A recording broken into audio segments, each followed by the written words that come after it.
Hi, it's Travis White with the Persuasive Communication Tip of the Week.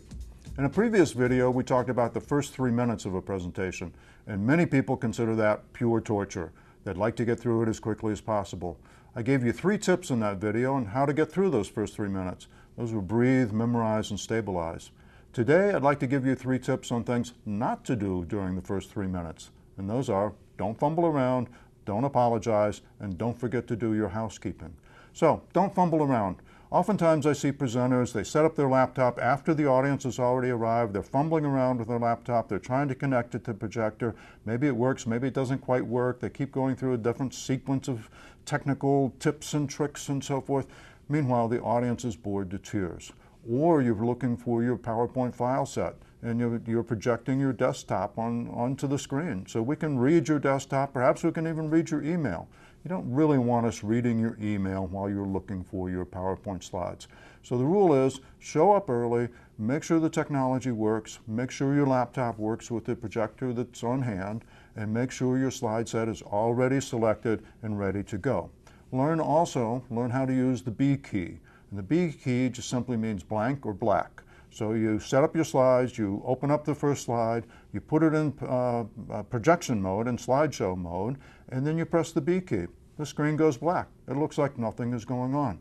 But you press any key then, and the screen comes back to the PowerPoint slide that you had selected previously.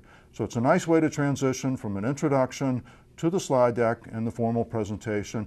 You introduce yourself, you go through the formalities, you go through the housekeeping, and then you press any key and your slide is ready to go. It's an easy transition. It makes you look professional. That makes you look persuasive. Secondly, don't apologize. I hear a lot of presenters come forth and they apologize. They apologize for being there. They apologize for their slides. They apologize for taking up time. They'll say, I'm going to rush through this. I don't want to waste any of your time. Don't apologize. You're there for a reason. You've been invited to speak.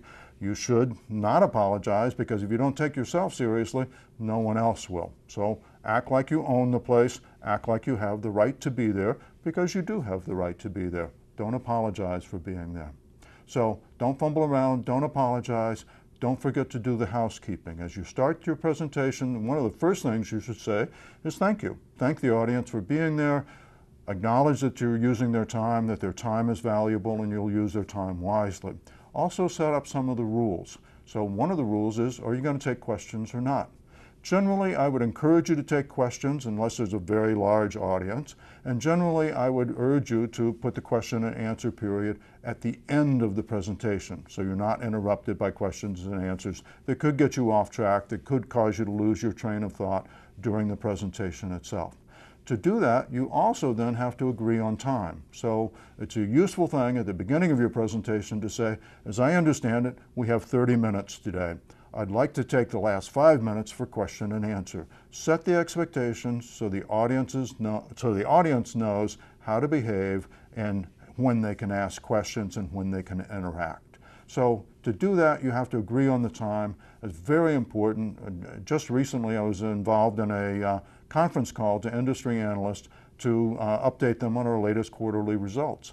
I thought I had an hour. At the beginning of the presentation, I said, as I understand it, we have an hour and I will update you on our quarterly results. They said, you know, we only have half an hour.